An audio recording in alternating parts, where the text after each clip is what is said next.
ఇంక్లాబ్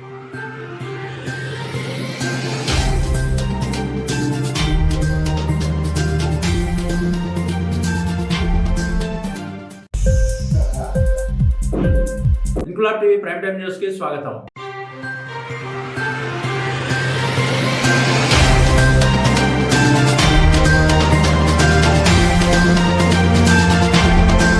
హిందూ సాంప్రదాయం ప్రకారం పున్నామ నరకం నుండి కాపాడేవాడే పుత్రుడు. మరి ఆ పుత్రుడే బ్రతికుండగాని తల్లిదండ్రులకు నరకం చూపిస్తే ఆ బాధ వర్ణనాతీతం. ఇలాంటి ఉదంతం వెలుగులోకి వచ్చింది కరీంనగర్ జిల్లా హుజూరాబాద్ నియోజకవర్గం ఇల్లంతకుంట మండలం గడ్డివానిపల్లి గ్రామంలో. మా కొడుకు కోడలు గడ్డి జ్యోతి, గడ్డి శ్రీనివాసులతో తమకు ప్రాణహాని ఉందని వాపోతున్నారు గడ్డి రాములు, చంద్రకళ దంపతులు. ఇల్లంతకుంట మండలం గడ్డివానిపల్లి గ్రామానికి చెందిన గడ్డి రాములు, చంద్రకళ జమ్మికుంట పట్టణంలోని ప్రెస్ క్లబ్ లో మీడియా సమావేశం నిర్వహించారు. ఈ సందర్భంగా గడ్డి రాములు, చంద్రకళ మాట్లాడుతూ, మాకు ముగ్గురు సంతానం, అందులో గడ్డి శ్రీనివాస్ మా మొదటి సంతానం. గడ్డి శ్రీనివాస్ కుటుంబ పోషణ భారమైన సందర్భంలో ఎలాగైనా నా కొడుకును, ఆయన పిల్లలను పోషించే విధంగా చేయాలనే ఉద్దేశంతో వేరే వారి దగ్గర అప్పు తీసుకొచ్చి కొడుకు గడ్డి శ్రీనివాస్ కు ఇచ్చానని, అప్పు ఇచ్చిన వారు తిరిగి చెల్లించమని ఒత్తిడి చేస్తున్నారని, బిడ్డ ఆ డబ్బులు ఇవ్వవా అని అడిగినందుకు మమ్మల్నే చంపుతానని ఊరంతా తిరుగుతూ నానా హంగామా సృష్టించి మాపై దాడి చేసి ఆస్తి కోసం వేధిస్తున్నామని బద్నాం చేస్తున్నాడని ఆ వృద్ధ దంపతులు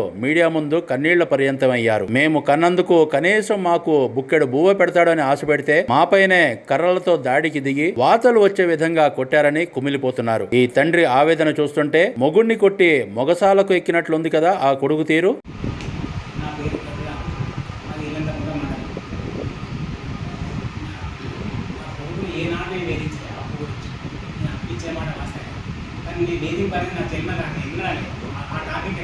నన్ను బస్నాలు చేద్దామని ఈ దిగజారి నానే నన్ను ఇంతమైన దెబ్బలు కొట్టి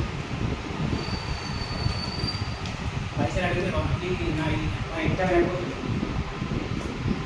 ఈ దెబ్బలు నా పెట్టుకుంది.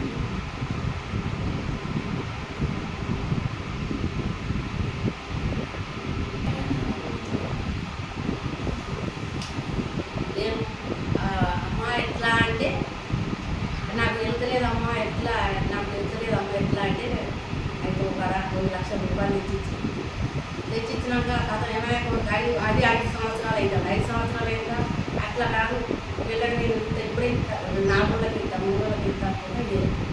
ఇప్పుడు మళ్ళీసారి ఇప్పుడు అమ్మాయి దండం పెడతా టాటా ఇసి తెచ్చుకున్నాను. టాటా మాది తెచ్చుకొని కథ ఈ ఇళ్ళకుండా మధ్యన రానుపల్లె మధ్యన ఆ రోజు నేను పోతే ఆ కథం 5 వచ్చి ఆగబట్టి ఏంటి కొంటది ఇట్లా ఆగబట్టాలి ఏంటంటే పైసలు కట్టాలి అని వాళ్ళండి. వాళ్ళు అడిగితే వాళ్ళు బయట గుంజుకోపోతారు. గుంజుకోపోతుంది మీరు, నేను కడతా, ఏమన్నా తెచ్చి నేనన్నా కట్టాలని గుంజుకోపోతుంది, మీరు వాయిదా పెట్టుకుంది అన్నోళ్ళే వాళ్ళు వాయిదా పెట్టి అమ్మ నువ్వు కడతావంటే కడతకి అని నేను అన్నా. ఇంటికి వచ్చిన వాళ్ళే ఎట్లా మరి ఏ సంగతి రాక ఇంటినే ఉంటాడు. వదలడు, జమ్ము కూడా వదలడు, ఎట్టుకోకపోతే సరే అవి ఎట్లా ఇంట్లో ఎట్టుకుంటారో బతుకుదేరు దాంతోనే కాదా పోవాలి అని అంటే నేను పైసలు కట్టాలని నాగపడతారు అక్కడ అని అనుకోవాలి. మళ్ళీ తెచ్చి నాకు ఇంటి దగ్గర తెచ్చి 4 దగ్గర తెచ్చి 2 లక్షల రూపాయలు అయితే తెచ్చి అయితే కట్టిన వాళ్ళు ఎదిగైనా ఎప్పుడు కడతావు అని కదా మళ్ళీ అడిగి పైసలు అడిగితే మొక్కు మా బాబు నాకే ఇవ్వాలి అని అనవాలి అన్నా. కానీ బాబు నీకు ఎక్కడికి రన్ బాబు నీకెక్కడ ఉన్నాయి పైసలు, నువ్వు బాబుకి ఎక్కడ ఇవ్వాలి, నీ దగ్గర పైసలు లేవా, నేనే నీకు తెచ్చేవాడిని, నీ దగ్గర ఎక్కువ బాబుకి ఇవ్వ అని నేను అన్నాను.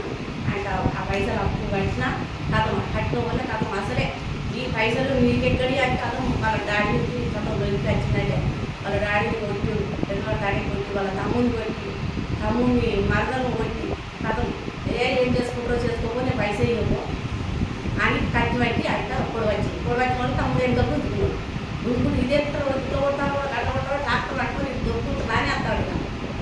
పైసలు అడిగినందుకు నీకు పైసలు ఎక్కడిగా పైసలు వేయలేవు అని అంత మోసగాడు. తల్లి అప్పు తెచ్చి ఇస్తే గట్ల పైసలు ఎక్కడి అని అంత మోసగాడు గట్ల మాట్లాడకూడదు కరెక్ట్. నాకు వస్తే ఫస్ట్ మళ్ళీ వాళ్ళే ముందుగా పోలీస్ స్టేషన్ కొట్టాబట్టి కట్టి బట్టి కొడతారు పోలీస్ స్టేషన్ అక్కడ సారు ఏది మీరు బయట అదే ఇవని పెదాంశలో చెప్పుకోకుండా అని అంటే పెదాంశలో చెప్తే నేను పైసలు డబ్బు అసలు ఇయ్య నాకు నాయకులు నేను ఏం చేసుకుంటున్నా చేసుకోకూడదు అని పెదాంశలు చెప్పినా కానీ వెళ్ళి వచ్చింది.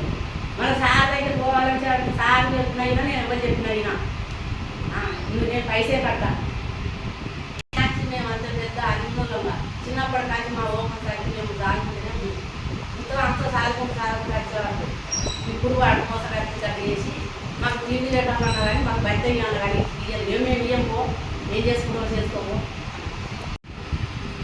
కావాలని వాని భార్య ముందు పెట్టుకొని నా పరువు తీస్తాను సమాజంలో, నా విలువ లేకుండా చేస్తాను, మన పిల్లలు కూడా పెట్టుకోను. ఏనాడు వాడిని అప్పడగలే, నేను వేధించలే. అప్పు విషయం సామరస్యంగానే అడిగాను, వాడిని వేధించలే. ఏనాడు నేను వాని చిన్న సొచ్చులు నేను పూలలో పెట్టి సాగుతున్నవాడిని. ఇవాళ ఈ మంత వరకు పుట్టినాడు. మళ్ళీ పోతే నేను సాయంత్రం నా చిన్నప్పుడు అయ్యకు సపోర్ట్ చేస్తాను, గొడ్డు పట్టుకోవచ్చు. అక్కడ ఇద్దరు కాపులు ఉన్నారు. ఆ విషయం చెప్తూ ఇంకా ఇచ్చేది పోతుందని చెప్పలేతారు. అదే నలుగురు పుట్టినవాడు ఇంటికి వచ్చి వానికి మా ఇంటికి 1 కిలోమీటర్ దూరం.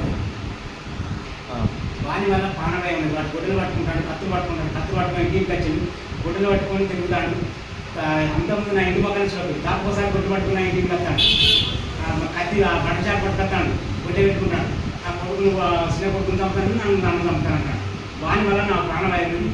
దయచేసి న్యాయం చేయాలని కోరుకుంటాను. ఇన్క్లాబ్ టీవీ వీడియోలు మీకు నచ్చినట్లయితే లైక్ చేయండి, షేర్ చేయండి, కమెంట్ చేయడం మర్చిపోకండి. సబ్స్క్రైబ్ చేయని వాళ్ళు వెంటనే సబ్స్క్రైబ్ చేసుకోండి. మా వీడియోలు మీరు వెంటనే చూడాలనుకుంటే కింద ఉన్న గంట సింబల్ని గట్టిగా కొట్టండి.